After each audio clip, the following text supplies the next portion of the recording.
We continue to call on Congress to act, to pass an assault weapons ban, and take additional actions to make our kids and communities safer. Today we have really important news to share on a different note from the FDA, which has approved Narcan, a form of naloxone, for over-the-counter use. This is news that will literally save lives. Naloxone can reverse overdoses caused by opioids like fentanyl. It is a critical tool that has saved thousands of lives, and now the FDA is making this life-saving medicine more accessible to more people across the country. This historic actions President Biden has taken to tackle the opioid epidemic have resulted in a decrease or flattening in overdose deaths for 7 months in a row. And the president is surging our efforts to continue this trend. In his budget, he has called on Congress to significantly increase funding to protect our communities from drug traffickers and get people the care that they need. Our work is not over, and we will stay focused on actions that we know will save lives. But today's action is a very important step forward. Also, on the Vice President's trip to Africa, I have a few updates for all of you on the Vice President on that trip. She is going, as you know, she just finished up in Ghana. Tanzania is next, and Zambia is also this week as part of her 6-7 day trip. The Vice President is now en route to Tanzania after completing a productive visit to Ghana. In Ghana, she met with President Akufo-Addo and laid out a number of areas where our partnership has been strengthened, from security in the Sahel to economic growth. President Akufo-Addo hosted the Vice President at a state banquet, which a number of prominent members of the African diaspora attended, including actors, artists, academics, and activists, in recognition of the long-standing ties between our people. Vice President Harris met today with women entrepreneurs and announced nearly $1 billion to support the empowerment of women in Africa. The investments will help digitize women-owned businesses, provide access to capital, healthcare, and education, and combat gender-based violence. The Vice President also announced a new fund, the Women in the Digital Economy Fund, alongside Bill and Melinda Gates Foundation, which will help close the global digital gender divide.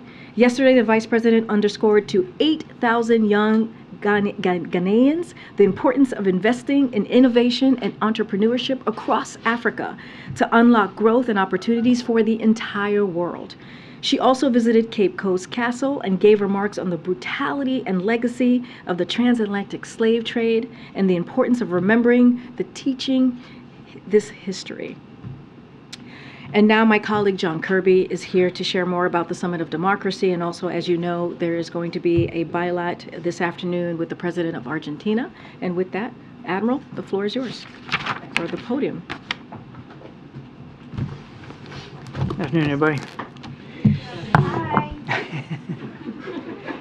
You never know what you're going to get when you say that, right? As I'm sure you all saw, the President just addressed the Summit for Democracy. In the last 15 months, we've demonstrated here in the United States that our democracy can still do big things. And as the President said, around the world, we're seeing concrete indicators that we are beginning to turn the tide here, and democracy is on its front foot. Today, the President announced the United States is making another significant investment in promoting democracies abroad, up to $690 million in additional funding for the presidential initiative to expand new and existing programs and policies that support free and independent media, help combat corruption, bolster democratic reformers and human rights activists, defend free and fair elections, and ensure that technology works for and not against democratic societies. The United States is also making a series of announcements this week about how technology can work for, not against democracy, an agenda for advancing technology for democracy at home and abroad. And the events tomorrow will spotlight that effort, and I'm sure you'll see that. Lastly, of course, we are also pleased to pass the baton to the Republic of Korea for the next summit. Now, Karine mentioned briefly that the President looking forward to meeting with President Fernandez of Argentina here at the White House later this afternoon, in fact, in just a little bit, about an hour.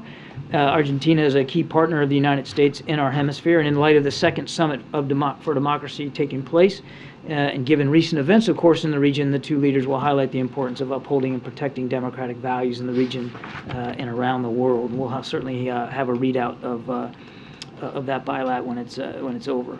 And then, as you also know, this week, Taiwan President Tsai Ing-wen begins transiting the United States today. This transit is consistent with our long-standing, unofficial relationship with Taiwan, and it is consistent with the United States' One China policy, which remains unchanged.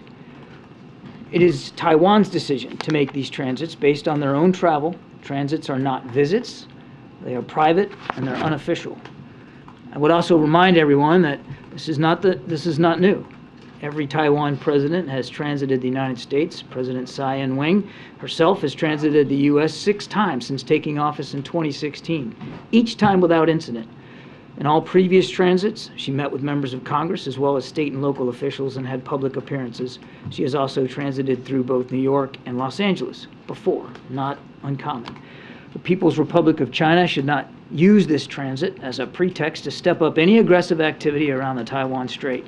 The United States and China have differences when it comes to Taiwan, but we have managed those differences for more than 40 years. President Biden and this administration has been keeping the lines of communication open with Beijing. We want to see that continue on this issue and other issues across the board, and we'll continue to strive to do that. With that, we can take the questions. Hey, Kirby, on the transit, Jake Sullivan talked with his counterpart last week. This issue was, I think, among the top issues discussed. Why did you decide not to make that call public? I have nothing to confirm in terms of the press reporting regarding that particular phone call. I would tell you 2 things. One, Mr. Sullivan routinely has discussions with counterparts around the world. That's not uncommon for him and for his job. Number 2, we have definitely had multiple diplomatic discussions with Beijing about this particular transit at different levels. Quickly follow up. First, yes, I know he has those conversations, but usually you read it out in writing and just say he had held a phone call with his counterpart. So on this, in this instance, this didn't happen. But it's actually not true that we read out every single phone call that he has with counterparts. That we don't do that for every single one. Again, I'm not confirming these press reports. In all of your conversations you've had with the PRC leading up to this transit, are you confident that you have communicated, or you're in a good spot that they might respond with heated rhetoric, but that's it? Or are you at all afraid that this might be sort of a Pelosi 2.0 scenario? Well, certainly let Beijing speak for itself. As I said in my opening statement, there's no reason for them to react harshly or overreact in any way. This is a common occurrence. President Tsai Ing-wen has done it, as I said, 6 times before. Other presidents of Taiwan have transited the United States. Nothing unusual about this. Certainly we'll let them speak to their schedule and Beijing speak for itself. But as I said quite clearly at the top, there's absolutely no reason for Beijing to react differently in this regard. Thanks, Karine. Hi, John. I have a question on the Summit of Democracies. Iraq is the only Arab country that participating. How does the White House encourage other Arab countries to be more transparent and more adhere to democratic values? One more question on Israel. One of the great things about the Summit for Democracy is it gives us a chance to speak at a multilateral platform with many nations about what we're all doing to enhance transparency and accountability and abide by the consent of the governed. And we're delighted that Iraq can participate. We'll see what the next one looks like and who gets invited to attend and who participates. But we would hope that all democracies, as they look at the outcomes of this week, will want to follow suit. Also in Israel, do you see the attitude of Prime Minister Netanyahu disrespectful of the president I mean, he's known to not have a good relationship with democratic presidents, including President Obama, where he used to address him publicly in the Oval Office. So how do you see this personal relationship playing a role now in Netanyahu responding to the White House call to find a compromise? Well, if you look at his statement that he put out, I mean, there's a lot to like about it. I mean, he talked about searching for a compromise. He talked about working towards building a consensus here with respect to these potential judicial reforms. He talked about how unshakable he knows the relationship is between the United States and Israel, and he talked about his great respect for President Biden. That's a respect that President Biden shares as well. These two gentlemen have known each other for 40 some odd years. And the great thing about friends, and I'm sure you all have friends, you don't always agree with everything your friend does or says, and the great thing about a deep friendship is you can be that candid with one another. Thank you, Karine. John, I hear you saying that there's no need for China to respond, and yet they have threatened retaliation if the House Speaker meets with the leader of Taiwan. So what is the administration bracing for? What we hope to see here is a normal, uneventful transit by President Tsai Ing-wen, because that's what's happened before, and there's no reason for it to be any different this time, Kristen. I will let Beijing speak for itself, and I'm certainly not going to speak for Speaker McCarthy or his agenda. There is no reason, none, for the Chinese to overreact here. But if past is precedent, we saw what happened when former House Speaker Pelosi visited Taiwan. There was a very robust backlash and response from China. So wouldn't it stand to reason that the administration is bracing for something similar, some type of reaction? We'll have to see what Beijing does. We'll have to see what they do. I don't want to hypothesize or speculate about reactions here to reactions. There should not be a reaction to this since it's a normal activity. Let me ask you one on TikTok, if I could. The president has warned about his national security concerns with Americans using TikTok. Does he also have national security concerns when it comes to other apps that are owned by ByteDance, parent company? The president always, when we look at apps that we allow on our government devices, you always want to take a look at whatever national security concerns might be prevalent there, particularly when it comes to data transfer, as well as privacy concerns and just secrecy concerns. I don't want to go beyond what we've said in the past here. We certainly have concerns over this particular app on government phones. The president has banned it from government phones, and we'll I have one leave on it there. classified documents. Is that best for you or for? I can take it up in a second. I'll take it when Okay, thanks. Two quick questions. President Zelensky told the AP in a pretty extensive interview that he believes President Xi should visit Ukraine. Does the White House agree? We certainly support, at the very least, a conversation between President Xi and President Zelensky, and my goodness, we've been saying that for weeks. And you responded to every part of the Prime Minister Netanyahu's statement except for the part that he said Israel will not make its decision based on pressures from abroad. I was wondering if you could respond to that part of what the Prime Minister said. You think it was a selective response, huh? Well, you got every part of it except for that. Look, Israel's a democracy and a sovereign state, of course, and sovereign states make sovereign decisions. Our whole point about this and our whole concern is, and the president has said this himself, that we want to, we'd like to see decisions made there with a good friend like Israel, and Israel is a good friend that are in keeping with a consensus and that can be done with the broadest possible base of public support, because that's one of the key components of a democracy, and Israel is a democracy.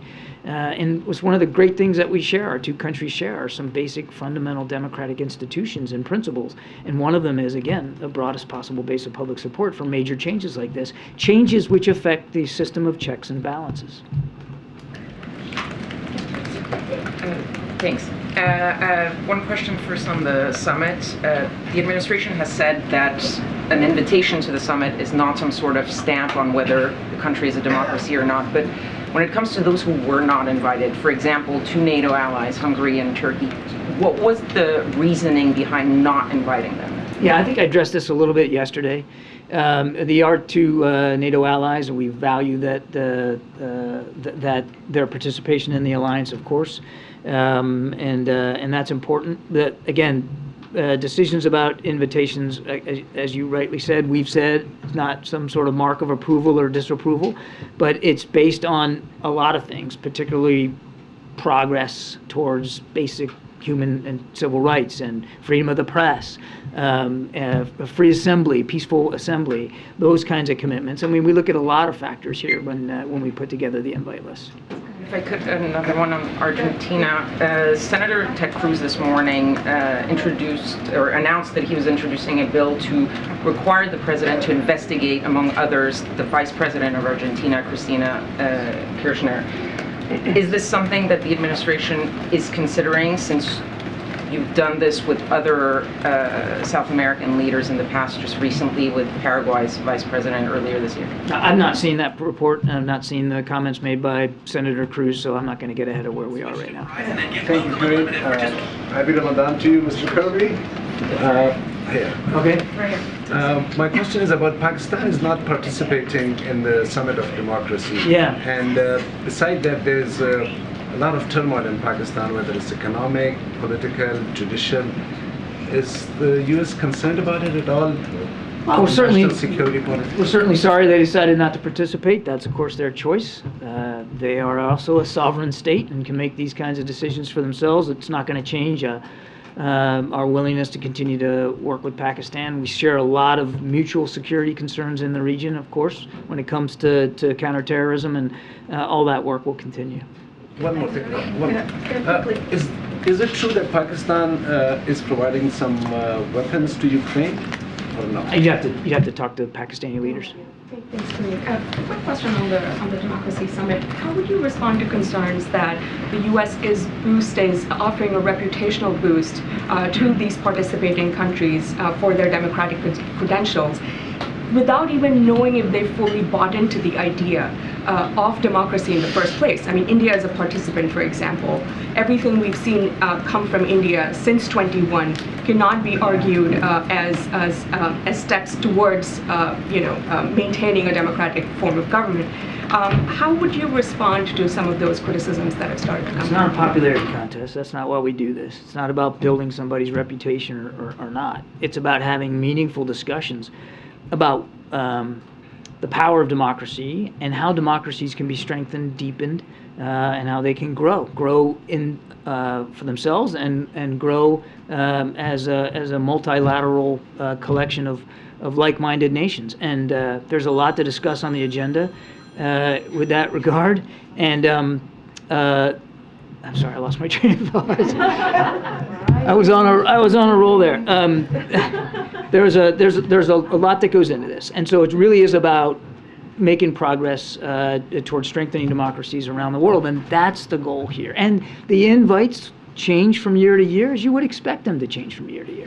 There is no meaningful way to measure progress, right? You're monitoring progress, but there is no way to measure progress. I mean, India, again, did not even submit their commitments during the last summit, and here they are getting praised for just participating in the summit. Again, this is the Summit for Democracy is really all about rolling up sleeves and doing the hard work. And if you, back to the comments that were a little earlier about Israel, if you agree with another democracy on every single issue, then why do you need a summit? I mean, the summits are valuable because democracies around the world are facing unique challenges, and sometimes they don't get the answers to those challenges, perfect every single time. That's why you do these things, so you can have those kinds of discussions, and you can work to improve their democracy and the idea of democracy around the world. It's very much a working summit. We have to move on. Go ahead. Thanks, Kirby.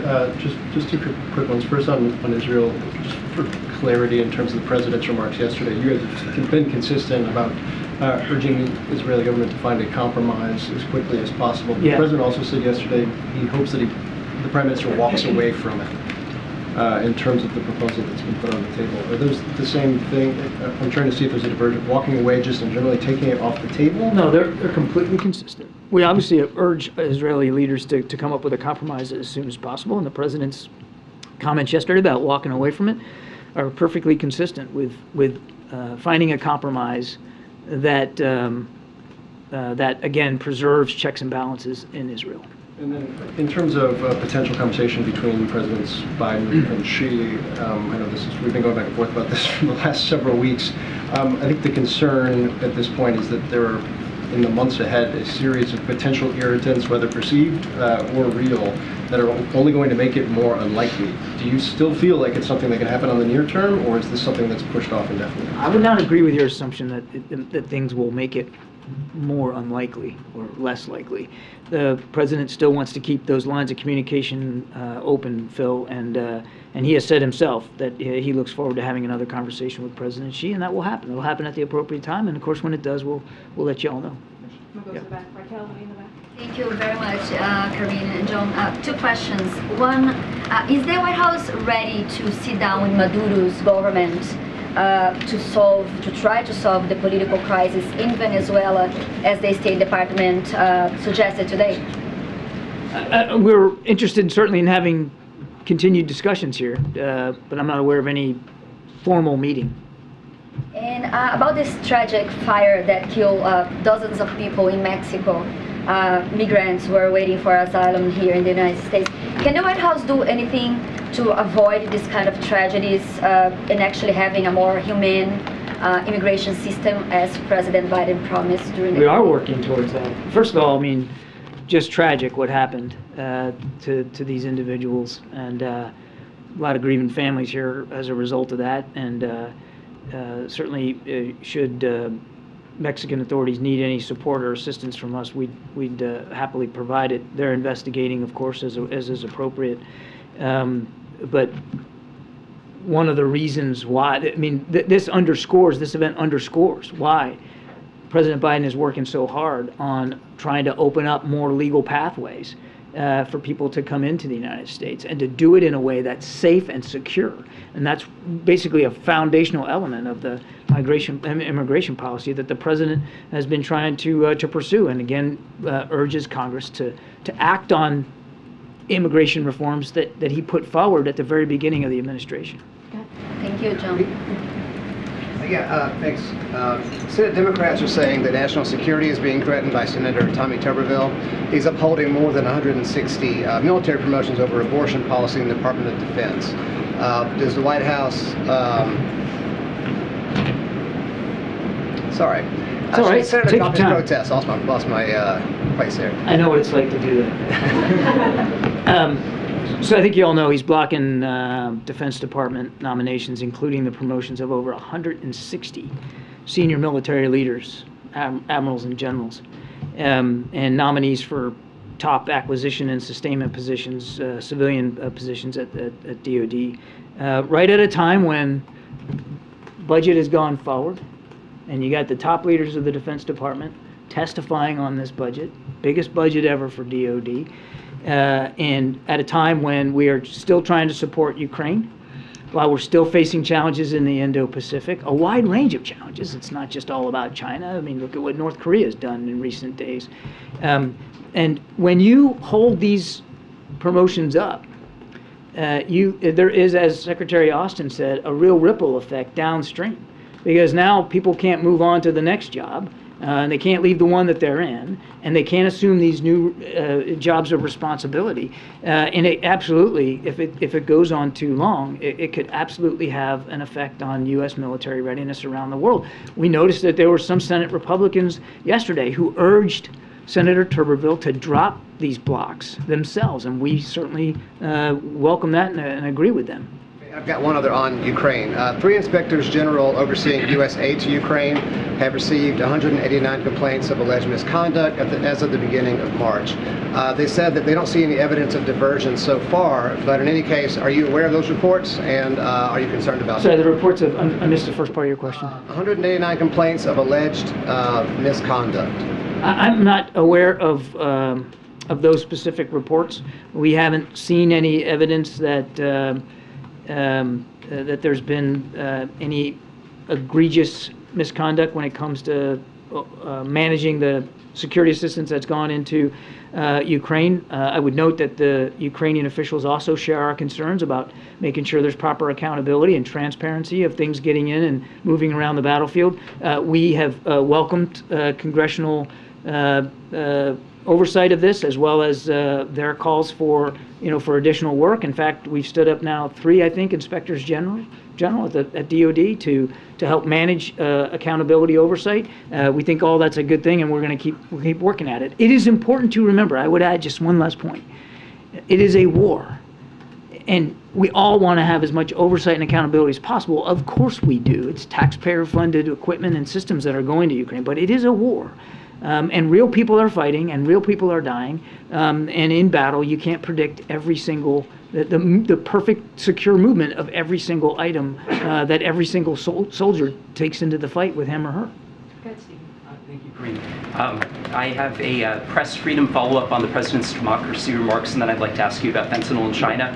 On press freedom, the journalist Matt Taibbi this week said that the IRS visited his home on the same day as he testified to a House Select Subcommittee on the alleged weaponization of government. Taibbi worked on the Twitter Files project that revealed government cooperation with Twitter to censor disfavored speech. President Biden said just now at the pro-democracy gathering that we should have, quote, be better protecting activists and journalists from cyber threats, harassment, and abuse. There have, of course, been domestic issues with the U.S. treatment of journalists, as a colleague in our 6th row could attest. But I was wondering if you could respond to this Taibbi visit by the IRS and say whether this is part of a campaign to harass or intimidate him related to his journalism. I'm afraid I'm going to have to refer you to the IRS. Regarding China and fentanyl, Congressman Mike Garcia today called for the U.S. to, quote, put a finger on the chest of China to address the root of the crisis. President Biden talked about fentanyl in Canada recently. He didn't mention that it's coming mostly from China. This has been kind of a recurring feature, including at the State of the Union. President Biden often talks about wanting competition and not conflict with China, but with nearly 300,000 Americans dead over 5 years, many people, including Senator Cotton, former U.S. diplomats, and victims' families have likened this to a modern-day opium war. Do you have thoughts on that characterization of this being a war waged by China? And is there a reason why President Biden doesn't often mention that it's coming from China? The president, I think, he's been exceedingly clear about the dangers of fentanyl and opioids in this country. And now let me finish now, shipmate. He's been very, very clear about the challenges of fentanyl and opioid use here, and he's never backed away from wanting to find innovative solutions, cross-cutting across the administration to deal with that. Why no mention of China usually? We got to move on. Go ahead, Jackie. Thank you, Karine. Just one follow-up, John, on the migrant fire question. Customs and Border Protection said that they're going to be granting parole to some of these fire victims so they can enter the U.S. illegally and receive emergency medical care. That's right. But since the Mexican president said that this fire did start as part of a protest when the migrants heard that they were going to be deported, is allowing them into the U.S. now on an expedited basis, does that at all risk incentivizing more of this kind of bad behavior? This is about trying to take care of some folks that badly burned and really hurt, and we know we can help them. That's what this is about, Jackie. Thank you so much, Karine, and thanks, Kirby. I want to follow up on an earlier question about Taiwan and the visit. I know you have said it's common, there's nothing new here, but the state of affairs between U.S. and China has changed since those other meetings. China has made clear that context matters. Are you saying it doesn't? What I'm saying is that there is no reason for China to react any differently towards this transit as they haven't reacted in the past. We're certainly mindful that the relationship between the United States and China could be in a better place. We know that. I mean, in the wake of the spy balloon flying over the country and other things, and the president's committed to keeping those lines of communication open. We still want to get Secretary Blinken on a plane to Beijing, and we've been talking to the Chinese about potential visit to Beijing of Secretary Yellen and Secretary Raimondo to talk economic issues. So, I mean, there's a lot of work left to do. We're mindful that things are tense right now, and there's absolutely zero reason, and the whole purpose for me coming up here to talk about this is there's no reason for this transit to contribute to any of those tensions. But given what China has said about potential retaliation, has anyone from the White House spoken with Speaker McCarthy about the potential implications of his meeting? We leave Speaker McCarthy to talk to his schedule, his agenda, and what he intends to do or not do, particularly in relation to this transit. That's really for his office to address. Okay? Thank you. Thanks, everybody. Thanks, Admiral. Sorry, guys, we're running out of time, and I know some of you we're gonna have to gather at 2:35. Sungmin, you want to kick us off? Yeah, I just had one following up on the letters exchanged yesterday between the Speaker and the President. So obviously, Speaker McCarthy had asked for a meeting on the debt limit. The President responded by saying, obviously there's no point in meeting until you produce a budget so I can see what your proposals are. And I'm just curious, because the White House has made it pretty clear that they see the debt limit and any conversations on the long-term fiscal outlook as two separate issues. But doesn't that exchange yesterday show they're somehow kind of inextricably tied together, inextricably linked? Look, and the President said this yesterday, I'm going to make sure I quote him right. Basically, he said, I don't know what we're going to meet on if the House Republicans haven't put forth a budget. And we also saw Speaker McCarthy agree with us that the debt limit is a separate issue from the budget, and we hope that means he will move promptly to remove the threat of the default. Like, we've been very, very clear here. We are happy to have a conversation about the budget. The President put out his budget 3 weeks ago, and 3 weeks before that, he announced to House Republicans, to the American people, that he was going to put a budget on March 9th. It's been about, 6 weeks now? And they have yet to put forth a budget? What did the President say? Don't tell me what you value, show me your budget, and I'll tell you what you value. And so the President has done that. He's put forth a budget for the next fiscal year that laid out how he was going to cut the deficit by $3 trillion over 10 years. And that is showing responsibility, that's showing fiscal responsibility, and yet we have not seen anything from House Republicans. What we have seen and heard are excuses after excuses after excuses, but they should be transparent to the American people. They should lay out what is it that they want to cut. How do they see moving forward in a fiscally responsible way? And so Speaker McCarthy said it himself. It is two separate issues. We are not going to put the full faith and credit of the United States. When you think about the debt limit, it is not negotiable. We've been very clear about that. We should do that without conditions. Republicans and Democrats joined together in the last administration and voted to deal with the debt limit 3 times. 3 times. And so we've been very clear, and we're going to continue to be very clear about it. That should be done without political games. Again, happy to have a conversation about the budget, but it's been about 6 weeks, and nothing has, nothing has come to fruition from that side, except excuses. Go ahead, Steve. Thanks, Karine. I want to ask you a question about guns and get your response to some of the arguments that Republicans are making now about the push to ban semi-automatic weapons. One of the things they're saying is that there are 25 million of these devices out there in circulation in the homes of millions of Americans, and therefore you can't ban them. What's the President's response to that? That's unacceptable. That's our response. It's unacceptable that Republicans are saying that there's nothing that we can do. Our schools, our churches, our places of worship have now become deadly places for many Americans who have lost their lives just this past year. So I asked Republicans, what are you going to say to the families in Nashville at this elementary school who lost their loved ones? 3 kids, 3 adults, 3 9-year-olds. Is that what they're going to say to them, that there's nothing else that we can do? You're going to say that to the Uvalde families, the parents? There's nothing else that we can do? You're going to say that to the people in Buffalo, in that grocery store on a Saturday, doing what many Americans do on a Saturday across the country, that there's nothing that we're going to do? Republicans in Congress need to show some courage. And if they had courage, they would be introducing legislation on banning assault weapons today. That's what they would be doing today. And we know, and Steve and I know, because we've had this conversation back and forth about assault weapons ban, that has When there was what is legislation that turned into law that the president led on 30 years ago, we know that it saved lives. We know that to be a fact. But yet they refuse to move forward. And yet guns, as we know, is the leading cause that is killing our kids. And they refuse to show some courage and do anything about it. And that's shameful. I just want to ask a quick follow-up. In the last presidential campaign, one of the Democratic contenders said that what he would do is come for AR-15s. Does the president support not just banning the sale and manufacture of semi-automatic weapons, but further than that, confiscation?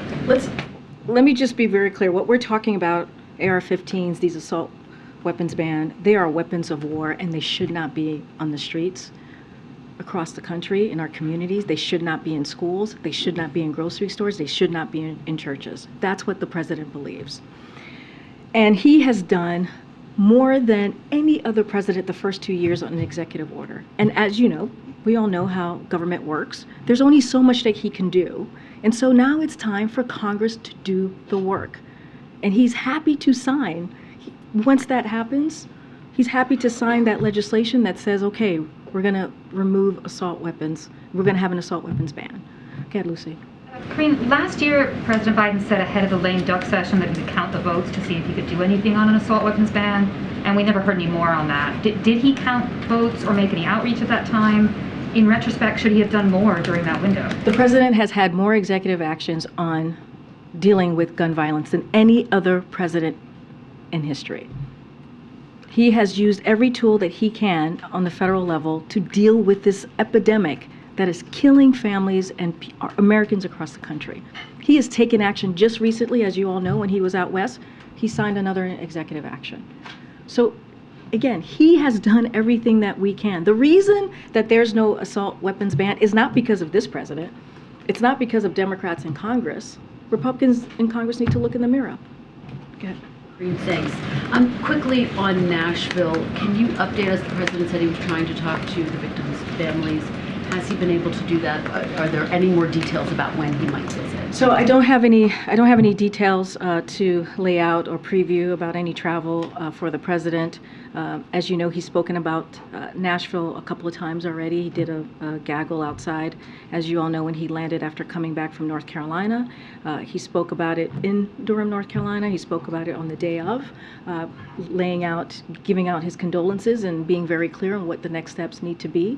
Again, assault weapons ban. I just don't have anything else to read out to you. He has spoken to the mayor and to some other elected officials in Nashville, in Tennessee, just to offer up any assistance that we can provide. As you know, there's an investigation currently going on. And let me just, in terms of what we're talking about, what may be able to be done in the wake of this, obviously, as you referenced, passed the executive actions, among them calling on the Attorney General to expand background checks to the extent possible. Effectively, does that mean that there will be an attempt to close the gun show loophole? Is that something that the president expects to see? So the universal background check, which is the EO that the president signed just a couple of weeks ago, it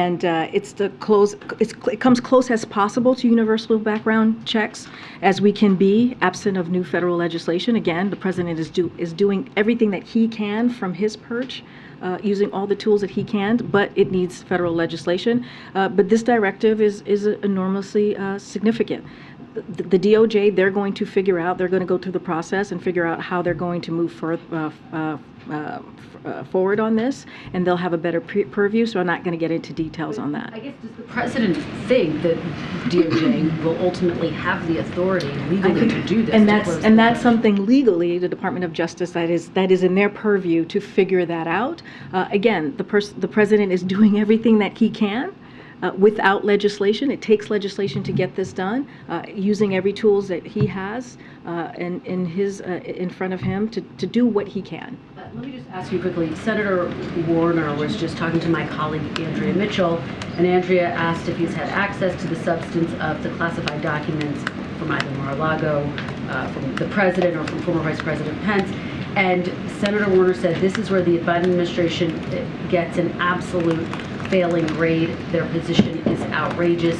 We have a constitutional responsibility to see the documents, the classified ones, to make a comment on whether the intelligence community acted appropriately. As you know, we have a very good working relationship with Senator Warner, somebody that we respect on the Hill. When it comes, you guys a feeling I totally understand, and we're going to have disagreements with, with elected officials that we work with our partners and friends. That happens all the time. Nothing new there, as you know, covering the White House and how the Hill works for so many years.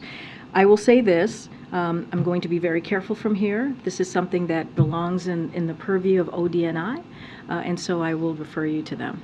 To the back, Go ahead. Well, I'll come to the back in a Thanks, second. Karine. Regarding the fire at the detention center, we know the Mexican president said it was started by protesters there, but have Mexican officials given the U.S. any information as to, or solid information as to actually how it started?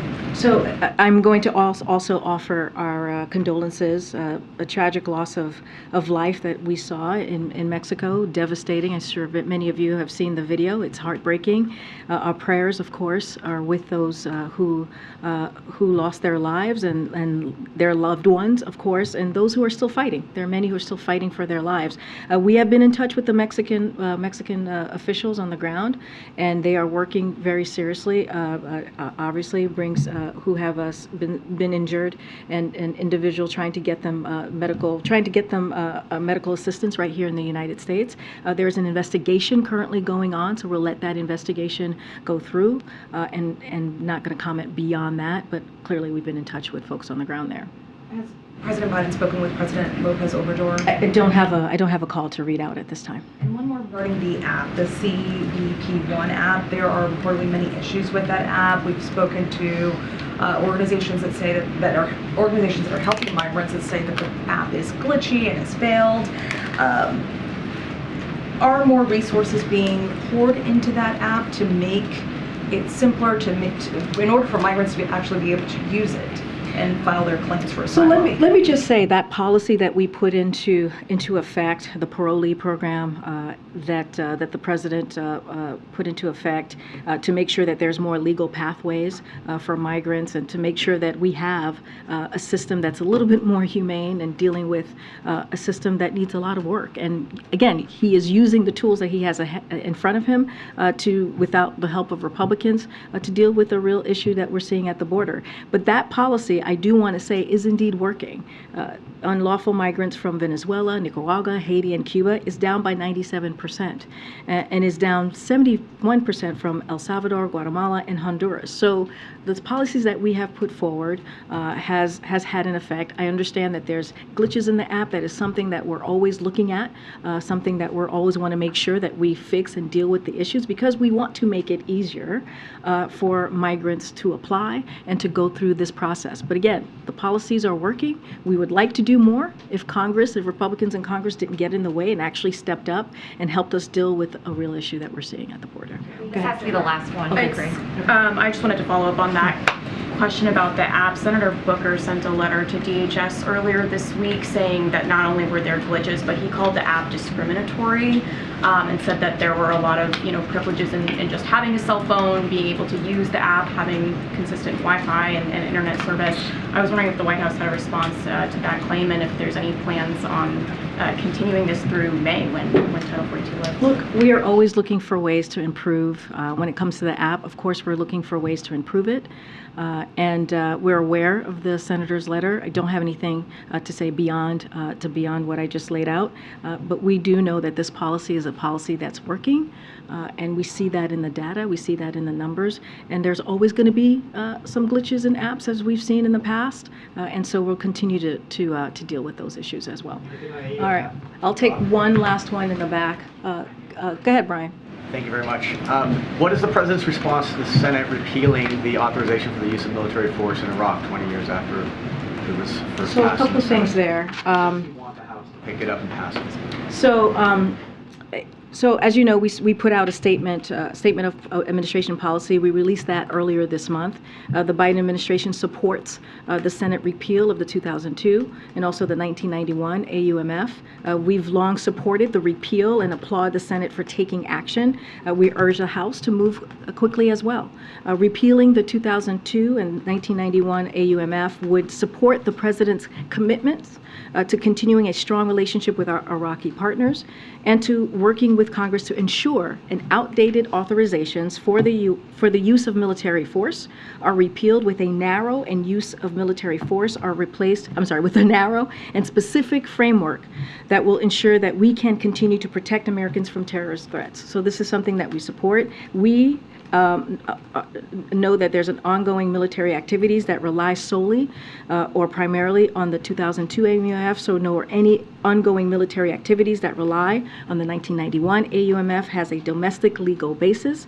Their repeal would not impact current military or counterterrorism operations, and as a Commander-in-Chief, as the President, has no higher priority than ensuring the safety and security of the American people and defending the nation, and I will leave it there. I'll see you guys tomorrow. Thank you, everybody.